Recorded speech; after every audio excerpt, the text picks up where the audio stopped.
Yo, it's your boy Mike K. Smith, also known as A-Kids, also known as the coolest guy in sports, back with another fire stream. We are talking today, Caitlin Clark, in a future retirement of her number 22 jersey at Iowa. We're also talking Nicole Jokic and Giannis Antetokounmpo, who is the best player in the world.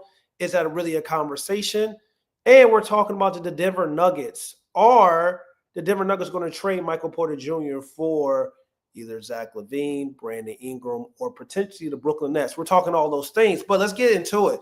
Caitlin Clark is reportedly going to get her jersey number retired in Iowa. This is a big thing. This is a milestone. This is historic when we talk about the NCAA, everything that Caitlin Clark did in college basketball, and also did it in a team.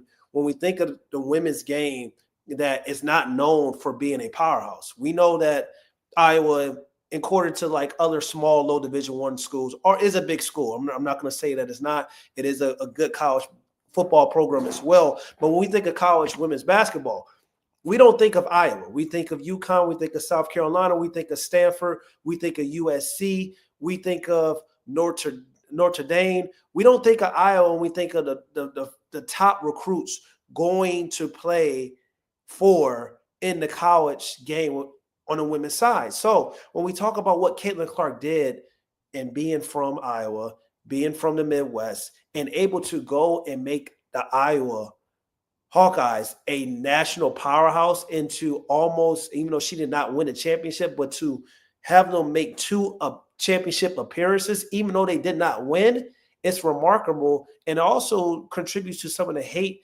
that Caitlin Clark has received for doing things her way, doing things differently, and not basically going with the norm, which is going to play with a UConn where you got top 5 and top 10 and top 25 recruits, or going to play a USC or Notre Dame in South Carolina where all of the talent is amassed together and you're able to go out and win championships. Caitlin Clark did not do that. So this is a significant moment for Caitlin Clark. It would be a significant moment for Iowa. It's a significant moment for the Midwest, and also for just recruits that you don't always have to do it the same way. You don't always have to do what Deanna Taurasi did or Breanna Stewart. You don't have to do what Enrique did or Candace Parker going to play with Tennessee. Like, you can go and play in Tennessee Vols, which was a powerhouse back in the day when Candace Parker and the crew was down there. You don't have to always go to a big time program. Sometimes you can stay at home. Sometimes you can go to a smaller program and you can have success. So Caitlin Clark is going to get her jersey retired. The number 2 jersey is going to be retired at Iowa sometime in February. A date has not been released yet, but it's going to happen, and it is a milestone. It is something that's going to be historic, because you can make a case that Caitlin Clark is arguably the greatest college basketball player of all time. And if you don't believe me, women lie, men lie, the numbers and the stats don't lie. Her impact does not lie as well. NCAA scoring record from men's and women's belongs to Caitlin Clark. 3,951 career points.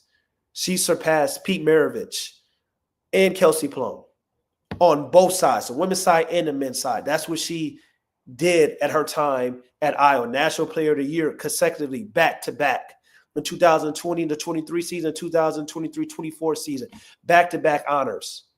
Like, we're talking about a player who had 4 consecutive years of leading the conference in both scoring and assists, which is why she's one of the greatest generators of all time in college basketball, but also she's the greatest generator in the women's game. It's something in the women's game for the WNBA. It's something we've never seen in the WNBA before, which is why she gets all the attention, when she gets all the love, she gets all the credit, and she gets all the eyes locked in and glued in on her because of her style of play. It's the first style of play that we've ever seen in the WNBA. People want to make it seem like, oh, what does Caitlin Clark do? Oh, she just shoots threes. No, she's a 4-level scorer. She's a playmaker. She's a passer. She plays with a lot of pace, and she can do both extremely, extremely well. And then her playmaking may be even better.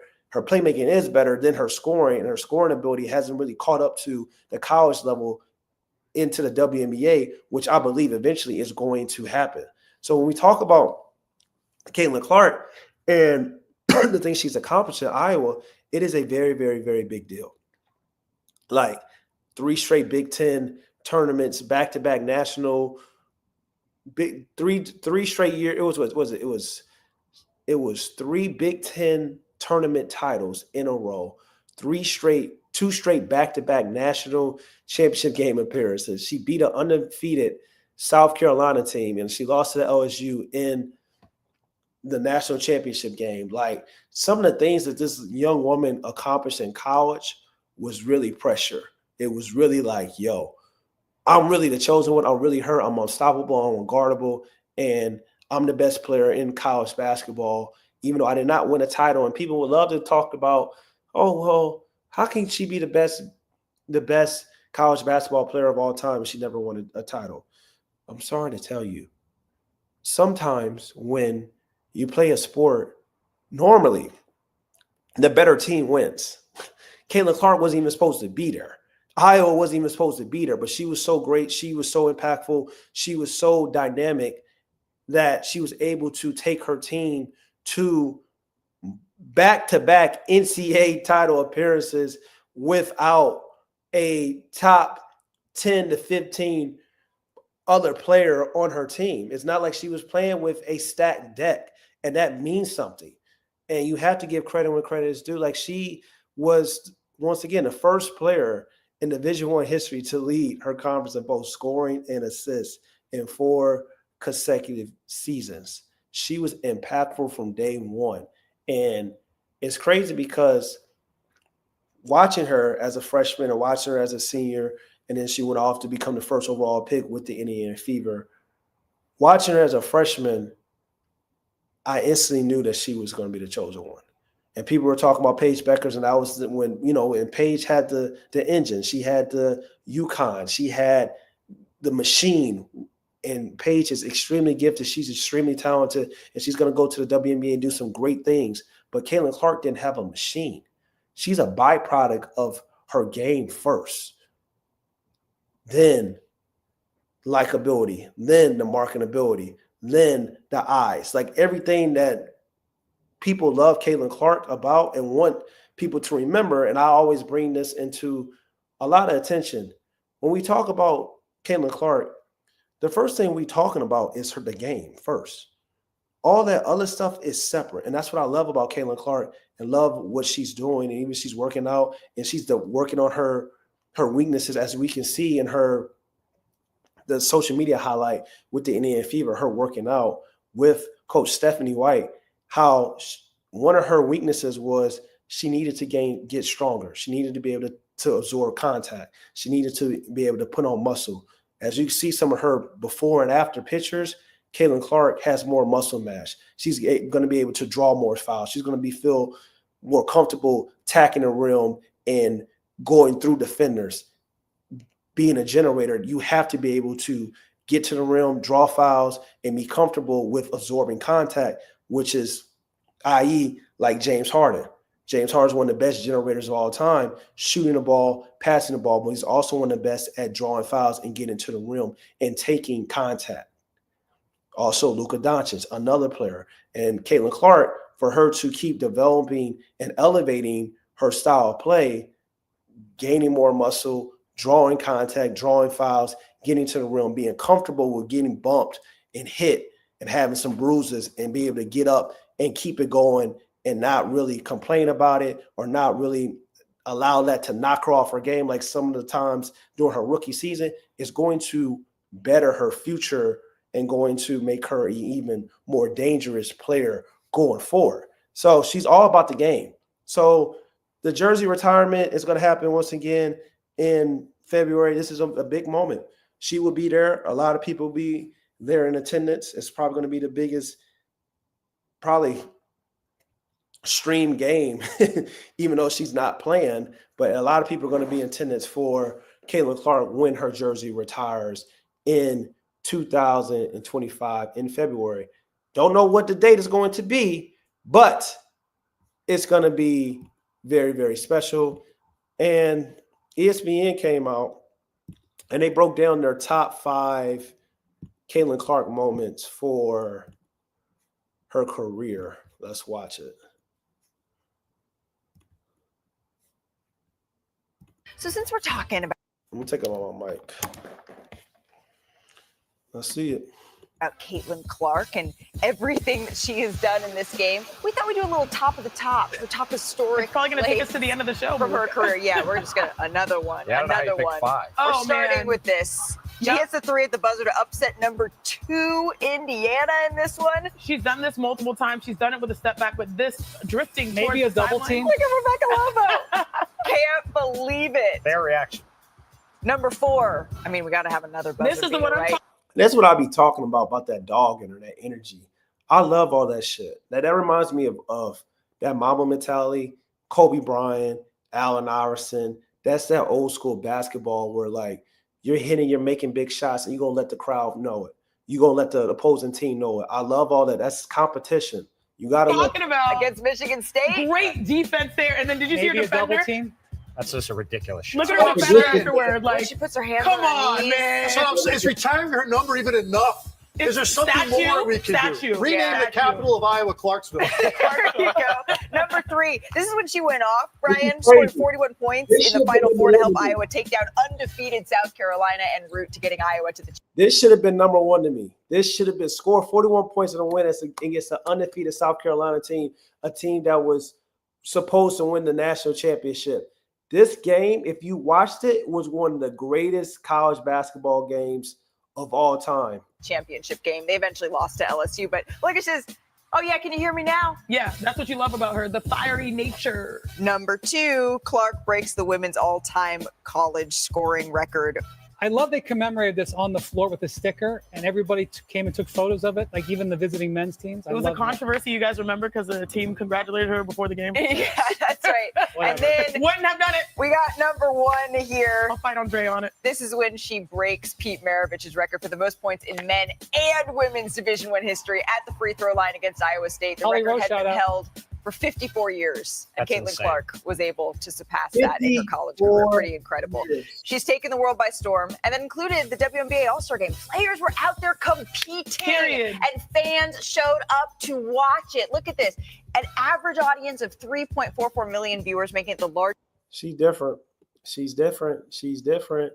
Like I said, I believe that the best – her out of the top 5 moments, I believe number 1 had to be the 41 points against the undefeated South Carolina team.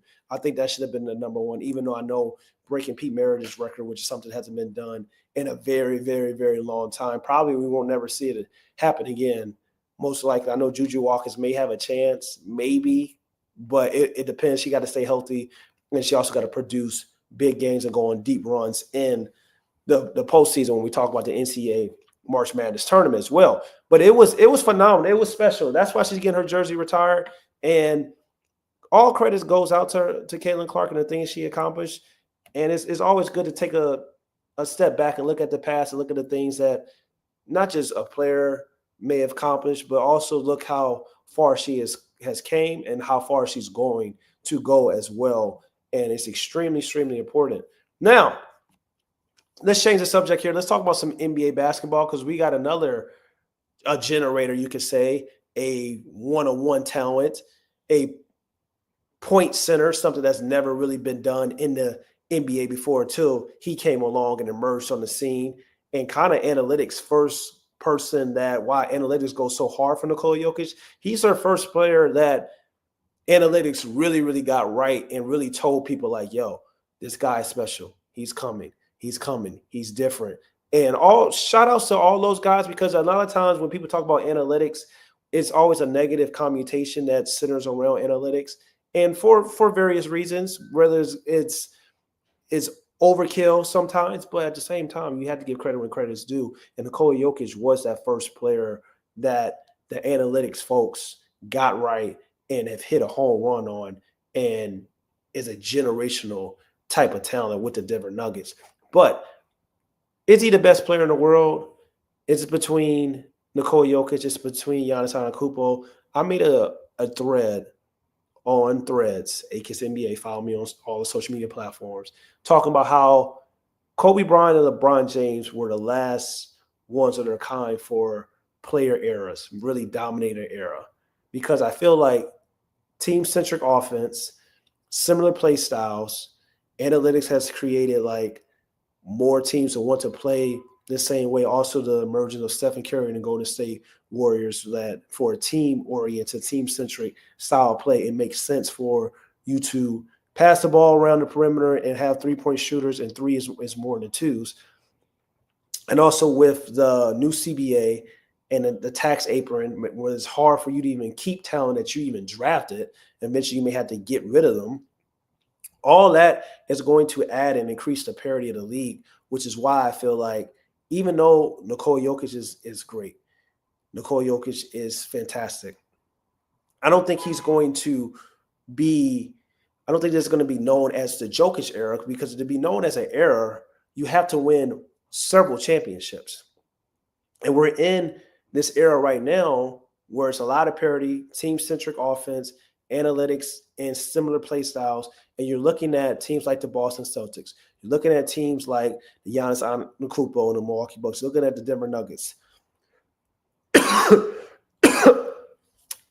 All three of those guys got championships. LeBron James and Anthony Davis even have a championship during this era, the 2020 era so far. It's about to be 2025 next year. So if you're looking at it, Nikola Jokic right now, to me, I feel like he's the best basketball player in the world. But I don't feel like it's such a big gap between Nikola Jokic and Giannis Antetokounmpo, considering the fact that you have to consider Giannis's defense. You have to consider Giannis' pressure on the rim. You have to consider Giannis really doing everything extremely well except for shooting the perimeter shot, force a three-point shot, because he's even improved on his mid-range ability this season, which has always been his biggest knock. Can he develop a mid-range shot? Can he develop this in-between game that's really going to lock and change his game and make him a more of a threat going forward, especially when that athleticism begins to kind of diminish a little bit. And he shot like 47% for the mid-range this season, even though the volume isn't that high. So that number is just like, it's impressive, but also we know for his volume also matters as well. But he's extremely talented, he's extremely gifted, and he's not the same caliber of defender that he was a few years ago, at least particularly this season. But you have to put in account defense. You have to also value the other side of the basketball. And it just seems like Nikola Jokic fans and the Denver Nuggets fans do not want to take into account that side of the basketball. And I've seen Nikola Jokic in the NBA Finals play great defense. I've seen him get active. I've seen him be more engaged, but he's not the same type of defender as Giannis Antetokounmpo or several other defenders. So when you talk about the best player in the world, even though I believe it is Nikola Jokic, because I feel like in the playoffs, I want a player who has no weaknesses offensively and who can be unguardable, and also you can't really strategize to really stop him offensively, because if you try to take him off the perimeter, he gets boogie in the post. He also is one of the greatest passers and playmakers we ever seen in his game. He's a top 3 playmaker outside of Trae Young as one and Luka Doncic. So it's just like he does so many things well on the basketball court. But for the best player in the world category, it's a toss-up, I believe, between Giannis and Nikola Jokic, even though I believe Nikola Jokic is the better player, because if you look at collectively over these last few years, yes, Nikola Jokic has won MVP awards, but he's won one championship. Giannis has won one championship, Defensive Player of the Year awards. Giannis has a lot of awards that he has won as well, and his game is continuing to improve on since he won Most Improved Player of the Year. So you're looking at this era so far, it's nobody's era. It's not Nikola Jokic, it's not Giannis Antetokounmpo, it's not Joel Embiid, it's not Jason Tatum. I think it's still up for grabs. So people want to make it seem like it's just a big gap between Nikola Jokic and Giannis. That is simply not true, because the other side of the basketball matters, especially to me if you're 6'6" and up, you're a wing player, you're a big man, you're a defender, you have to play defense. You have to be able to impact the floor on both sides. Basketball is not just one side, and particularly, especially when the playoffs comes around and the game slows down and the refs are holding on to that whistle and they're not calling the same type of knick-knack calls that they called in the regular season. So I think that's very important to remember. And we're talking about the Denver Nuggets, and it's been reports that potentially that it's been reports that Michael Porter Jr. is going to be on the trading block. It is reports that the Denver Nuggets are trying to get better. And in order for them to get better, they're going to have to possibly trade Michael Porter Jr. And I like Michael Porter Jr. Michael Porter Jr. coming out of college, if he didn't get hurt, if he didn't have those back injuries, he would have probably been a top 3 to 5 pick in his draft class. That's how talented he was. That's how skilled he was. But I think also, like, the way they were trying to play him in Mizzou was like this dual forward type of player that was a point guard, handling, passing, rebounding, and doing all those things. I think him getting hurt was the worst thing that happened for him, but also could be the best thing that happened for him because he was able to really go into the NBA and with the Denver Nuggets and really carve out a great role. And he's one of the best sharpshooters this league has, and he's extremely talented. He's also extremely young.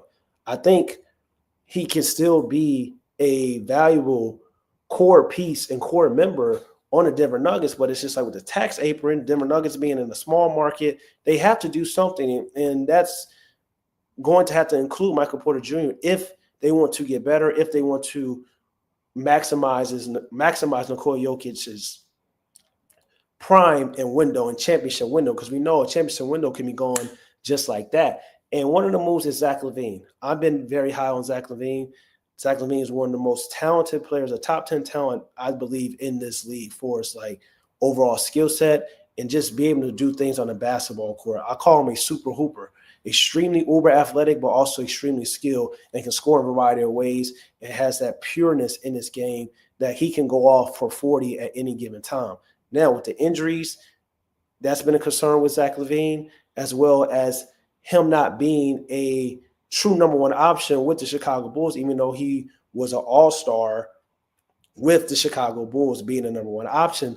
But coming into let's say the Denver Nuggets, he's able to go and possibly be that second or third option, especially if Jamal Murray is not the same, or Jamal Murray, who's been inconsistent this year. He would be able to give Nikola Jokic a great offensive threat, and Nikola Jokic will have another player that can go out and get you 30 and 40 points and also create off the dribble and get to the rim and do a lot of great things. Now, if you're the Denver Nuggets, does a swap with Michael Porter Jr. and Zach LaVine make you better? It makes you better because Zach LaVine is a way better basketball player than Michael Porter Jr. And I don't think they should overthink this. And I know people are going to look at the stats like, oh, Zach LaVine is averaging 21 points, shooting 50% from the field, like 34% for the three point. He's a way better player than Michael Porter Jr. But everything is about fit. So you also have to play that into account. Fit-wise, Jamal Murray, Zach LaVine, and then Bron probably comes to the bench. It's just like we have the perimeter defense for Jamal Murray and Zach LaVine. Zach LaVine can be a capable defender if he locks in, if he is engaged. He can be a defender. He's not as bad as a defender as people like to pretend, because a lot of times people don't watch Chicago Bulls games. It's like Bradley Beal. When you're in Washington, you just lose all the games, you put up all these points, you're not going to defend. Devin Booker, when you're in this number one player with the Phoenix Suns and you're putting up all these points and you're scoring and your team is losing, you're not going to defend. And then now people are saying like, oh, Devin Booker can really guard. He can really defend. He's one of the underrated perimeter defenders in this league. Same with Bradley Beal. Same can happen with Zach LaVine because he's a capable defender if he's on the right situation, the right team, where he's going to put in more effort on the defensive side. Because to be honest, 80% of defense is effort, 20% is actual skill. And that 20% for those skill guys, that's where you get the best perimeter defenders and best, help side defenders and blockers and things of that nature. That's that 20% of those guys. So would I do it? Yes, I would do it. But unfortunately, the Nuggets can't really necessarily trade Jamal Murray, because that's the player that I would probably want to trade, if anybody. But unfortunately, because he doesn't seem like he's the same player, doesn't seem like he has the same pop, that same speed, acceleration that he's once had. And maybe this is just a down year, who knows? But if I was going to trade one player, if possible, I would trade Jamal Murray. But if they got to trade Michael Porter Jr. to get Zach LaVine, I'd say you go out and you try, because you have to try something. You have to try to make moves. And really, to be honest, I thought they were going to, who knows, they may not do anything. But I thought it was going to be one more year with this core together, because you won a championship with this core. And if you're looking at this core, Michael Porter Jr. really hasn't been a problem. He's really played well with the Denver Nuggets this season. And it's more so like Jamal Murray's inconsistency. Russell Westbrook has been a positive as well. And it's just like, it's some other moves that out there that you can probably make, maybe to try to salvage, I'm not going to say salvage the season, but just to keep your core intact. Maybe. Who knows? Maybe this is maybe they're fed up, and maybe they're trying to maximize Nikola Jokic's prime, and maybe they're looking at this team and like feel like they can't win a championship again. I do not know. But other moves, they were talking about Brandon Ingram. I don't think that's the right fit at all. Michael Porter Jr. from Brandon Ingram. I love Brandon Ingram, but I've talked about Brandon Ingram on the streams in the past, and Brandon Ingram needs to be in a situation where he can be that third or fourth best player on the team. He doesn't need to be in a situation where he has to have the ball in his hands. He's not. He's improved on his three-point shooting percentages over the course of his career, even though the volume is low. But he's a player that plays a dual forward role. Handles the ball, play makes, scores, holds on the ball a little bit. He doesn't really fit what I see the Denver Nuggets trying to do. So I don't know if that would be a great fit. People talk about the Brooklyn Nets. This, for his fit-wise and not talent, could be the best move. Will it be the move that can help them win a championship? I do not know, but will it be a move that, for its fit and lack of egos, and also possibly will allow them to have more cap flexibility? I think this could be the move that you probably want to go in. And if you're not getting Zach LaVine, I don't go for Brandon Ingram. I go for this move that I'm about to say that people have been talking about. Cam Johnson from the Brooklyn Nets, Dorius Finney-Smith from the Brooklyn Nets. You get a wing player that can shoot threes, that can defend, that can kind of maybe fill in that KCP role, that 3-and-D type of a player. And also you get Cam, who is a sharpshooter that can basically fill in that Michael Porter Jr. role as well, who can catch and shoot, can rebound, and possibly defend depending on the situations. Like, if that's to me, that's essentially like a 2-for-1. You get a 2 3-and-D caliber players and one legit sharpshooter who can shoot the pill off that ball and can sometimes have big games and big moments. And with Jokić's playmaking and passing ability, he's going to get easy and open looks. That could be the way for the Denver Nuggets. That's just me. Who knows if the Denver Nuggets are going to actually make a move? Seeing Zach LaVine and Denver and Russell Westbrook on the same team would be fun for me to see and fun for me to watch, because those are two of my favorite players that I love watching and I always talked about.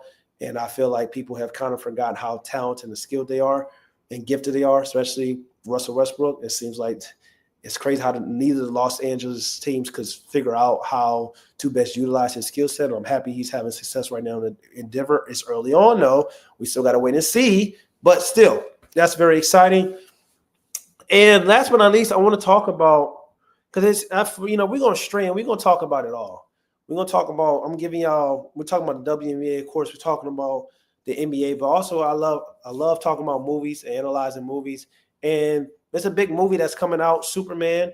James Gunn is the director, and they gave us the first teaser trailer for this film. I don't know how I feel about it. And I only watched it once. But I don't know.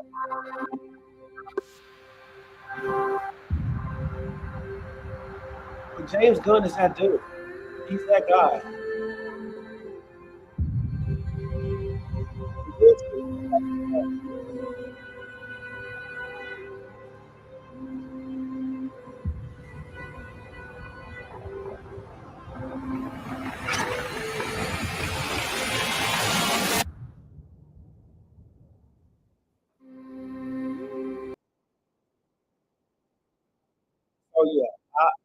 once again, I don't know how I feel about it.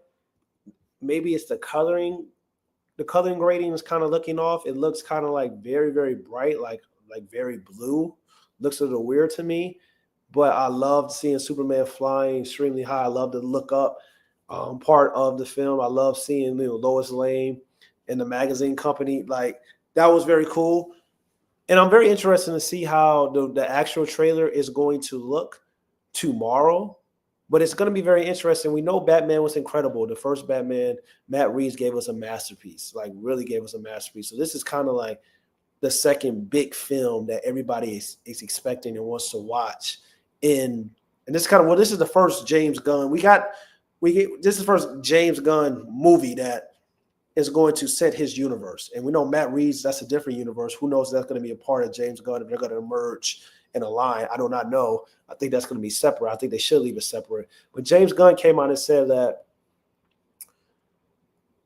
this movie, Superman wants kids and people to not be afraid of him. That's why he's going to be wearing the trunks and things of that nature, which I think is a pretty smart angle for Superman to go. But also he says they're trying to have a grounded but still a unique world at the same time.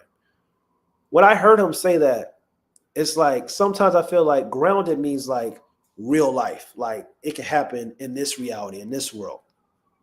That's what we got the Batman. That's what we got the Penguin, which was 10 out of. When we talk about 5 stars, the Penguin was a 6-star to me. Like when we talk about execution, acting, storytelling, the Penguin was a 6-star series. A 6-star is rare. That's beyond a 5-star. So you got 1, 2, 3, 4, 5 star. 5 stars normally like the best. The Penguin was a 6-star. I don't think we're gonna see another epic season like we've seen going forward, possibly in season 2, because they came out and said that Penguin may have a season 2. Matt Reeves is looking into it, but that's a 6-star first season, 6-star series.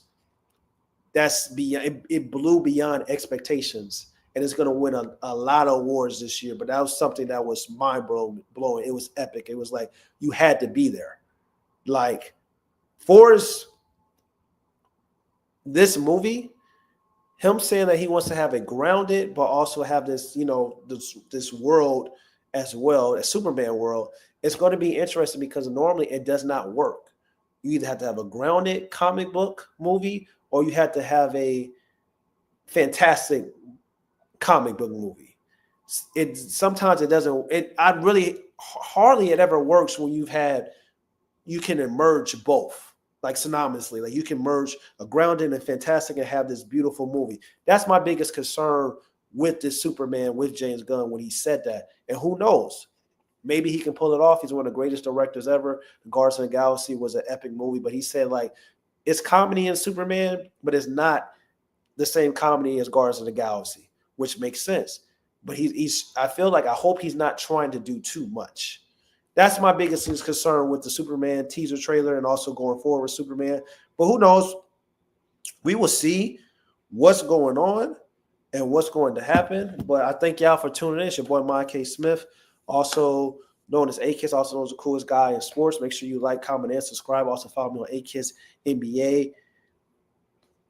All the social media platforms. Always remember, trust in the Lord with all your heart, leaning not into your own understanding. In all your ways, acknowledge him, and he will direct y'all path.